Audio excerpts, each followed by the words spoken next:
আজ প্রয়াত হলেন বিশিষ্ট সাহিত্যিক এবং লেখক কমল চক্রবর্তী। তিনি 90-এর দশকে পুরুলিয়ায় এসেছিলেন। তারপর থেকে তিনি আর যায়নি, পুরুলিয়াতে থেকে গেছেন। কেন যে পুরুলিয়া এতই পছন্দ হয়েছিল উনার, যে পুরুলিয়ার থেকে উনি আর কলকাতার উদ্দেশ্যে রওনা দেয়নি। আমার সঙ্গে রয়েছে ইতিমধ্যে সুনীলদা।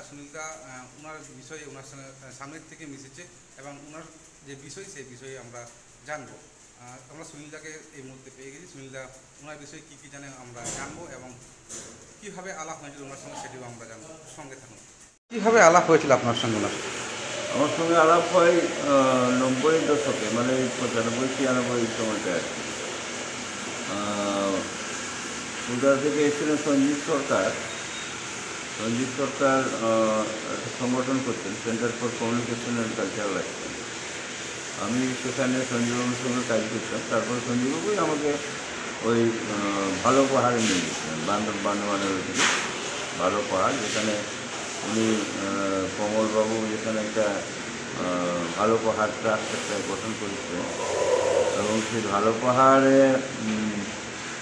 উনি অনেক কাজকর্ম করেছেন আর কি। এটা স্কুল আছে, হ্যাঁ, ওইখানে পশুপালনের জায়গা আছে, ওইখানে গাছ লাগিয়েছেন প্রচুর, মানে কয়েক লক্ষ গাছ লাগিয়েছেন। তো ওনার সঙ্গে আলাপ হলো তখনই, এবং তখন থেকেই আমার সঙ্গে সম্পর্ক ছিল। পুরুলিয়াতে মাঝে মাঝে দেখা হতো। কমলদা বহুমুখী, মানে প্রতিভার অধিকারী ছিলেন। আমার সঙ্গে খুব ভালো সম্পর্ক ছিল। তা আমি যেটা জানি আর কি, সেটা হলো যে উনি টাটা মোটরসের ইঞ্জিনিয়ার ছিলেন। 7 বছর তখনও চাকরি ছিল, তারপর উনি সেই চাকরি ছেড়ে দিয়ে এখানে ভালো পাহাড় তৈরি করেছেন। এবং কমলদার আরেকটা উনি সাহিত্যকর্মটা অনেক ভালো করেছিলেন। সেটা আমার মেয়ে আছে একজন, ছোটো মেয়েটি কমলবাবুর উপরে একটা গবেষণা করছে। তো তার কাছ থেকে আমি জানতে পারলাম যে কমলদা প্রায় 30টার বেশি উপন্যাস লিখেছেন। এটা অতটা আমার জানা ছিল না, তবে কমলদা যে ভালো লেখালেখি করেন সেটা আমার জানা ছিল। এবং সেই সময় আমি জামশেদপুর থেকেও ওনার কিছু পরিচয় পেয়েছিলাম। কৌরব নামে একটা পত্রিকা ওনারা করছেন, এটা আমি দেখেছিলাম। কমলদার উপরে গবেষণা করতে গিয়ে মেয়েরা দেখে যে সমস্ত তথ্য আমাকে দিয়েছে, সেটা হলো যে তার এই যে অনেকগুলো উপন্যাস, হ্যাঁ, অনেকগুলো উপন্যাস লিখেছেন। ওখানে একটা স্কুল চালান, খুব ভালো। ওখানে বেশ গরু টরু রাখেন, দুধ হয় ওখানে। তারপরে অনেক জমি জমা কিনে সেখানে প্রতি বছরেই মানে 10,000 করে গাছ ফাছ লাগান এবং অনেক মানে গাছ লাগিয়েছেন, ফুল গাছ লাগিয়েছেন। এবং আরও যে সমস্ত কাজ আছে ওনার, জনসেবামূলক অনেক কাজ আছে ওনার। আরেকটা জিনিস উনি বিশেষভাবে করেন, সেটা হলো যে দেশি প্রজাতির যে ধান চাষ, যেগুলো এখন হারিয়ে গেছে। সবাই তো এখন হাইব্রিড ধানের চাষ করছে আর কি। এবং আমাদের দেশি যে পুরনো ধানগুলো ছিল সেগুলো তো হারিয়ে গেছে, সেগুলো আবার উনি ওখানে চাষ করেন। ওনার ওই জমি আছে, ধানের জমিও আছে। তো এরকম একটা মানে পুরুলিয়ার বুকে, যেখানে মানে আমরা খরা বলি আর কি, খরা এলাকা, এবং সেখানে উনি এত করেছেন, এত গাছ লাগাচ্ছেন, এত ভালো ধানের চাষ করছেন, আবার ছেলেমেয়েদের পড়াচ্ছেন ওখানে স্কুল করে। তারপরে আবার সেই তারই ফাঁকে যে এত মানে সাহিত্যের কাজ করেছেন, অনেক উপন্যাস লিখেছেন। কিন্তু প্রত্যেকটা উপন্যাস লেখা চারটিখানি কথা বলা। আমরা নিজেরা তো লেখালেখি করি, কিন্তু এত সুন্দর সাহিত্যের কাজ করা, মানে এটাও মানে খুবই একটা দারুণ ব্যাপার আর কি। এই কয়েকদিন আগেও মানে কমলদার সঙ্গে আমার মোটামুটি যোগাযোগ ভালোই ছিল। আমার মেয়েটা মাঝে যেত ইন্টারভিউ নিতে, তখন আমার কথা বারবার জিজ্ঞেস করতে ওকে, এবং ওকেও বলতো যে তোর বাবাকে নিয়ে না। তো আমি তো যেতে পারি নাই। মেয়েটা বলছে যে না, বাবার তো বয়স আছে, গাড়ি টাড়িতে আসতে পারবে না, বাসে টাসে বললো না, দরকার আমি গাড়ি পাঠিয়ে দেবো বলছি, আমি গাড়ি পাঠিয়ে দেবো, ওখান থেকে নিয়ে আসে। এবং তার গাড়িও আছে, ওখানে বাস আছে দুটো।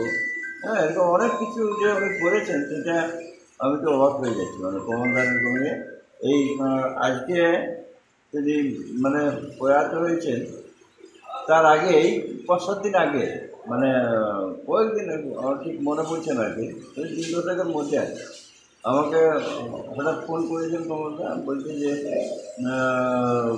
তোর মেয়ে আসছে না, তোর মেয়েকে নিয়ে তুমি চলে এসো একবার।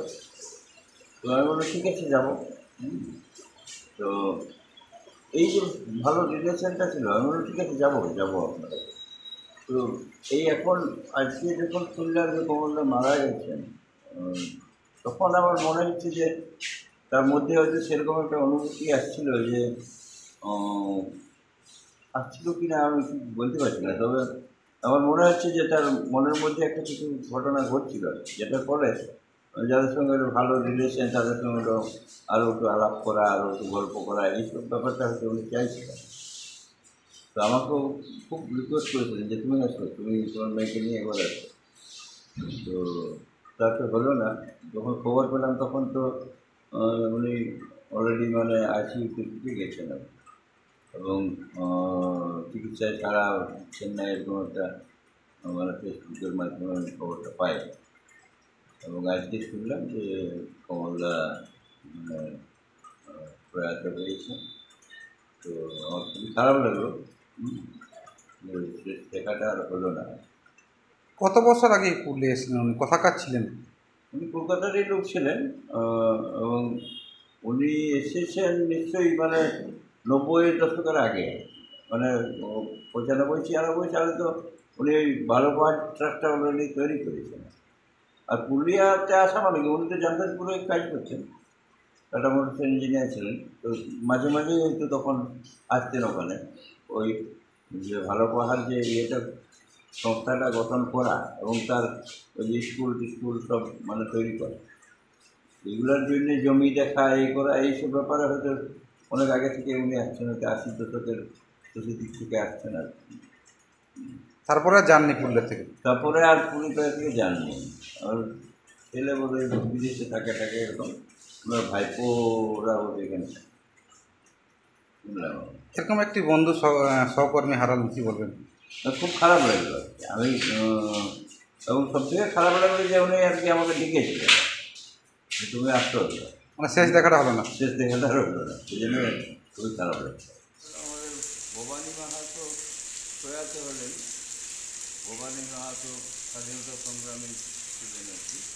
এবং আমরা যেটা দেখছি আর কি, পুরুলিয়ার সেই শহীদ সুনারাম গোবিন্দ থেকে শুরু করে আমাদের শীতল মোহন, বকুল, গণেশ, সহদেব, এই যে সপ্ত শহীদ, এবং আরও বহু লোক সেখানে মানে স্বাধীনতার সময় আমাদের লোক ইনভলভ হয়ে গেছিলেন, স্বাধীনতা সংগ্রামে লিপ্ত হয়েছিলেন। এবং এটা গৌরবোজ্জ্বল মানে অধ্যায় আছে আমাদের মানভূমের আর কি, স্বাধীনতা সংগ্রামে। সেটা আমরা ভুলেই গেছিলাম প্রায়।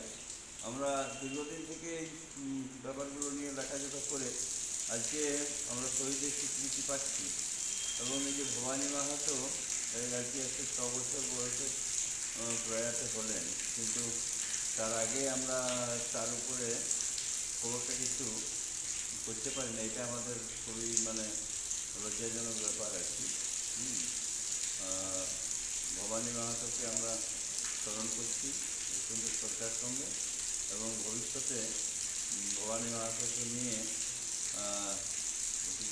লেখাজোখা করার মানে ইচ্ছা আমার আছে আর কি। ভবানী মাহাতো বা এই যে স্বাধীনতা সংগ্রামী যারা আমাদের এখানে আছে, তাদের ঠিকঠাক মূল্যায়ন হয়নি, ওটাকে আরও ভালো করে মানে তুলে ধরার ইচ্ছাটা আমার আছে, এবং সেটা অদূর ভবিষ্যতে আমি চেষ্টা করবো তাদের উপরে ইতিহাসটাকে তুলে ধরার।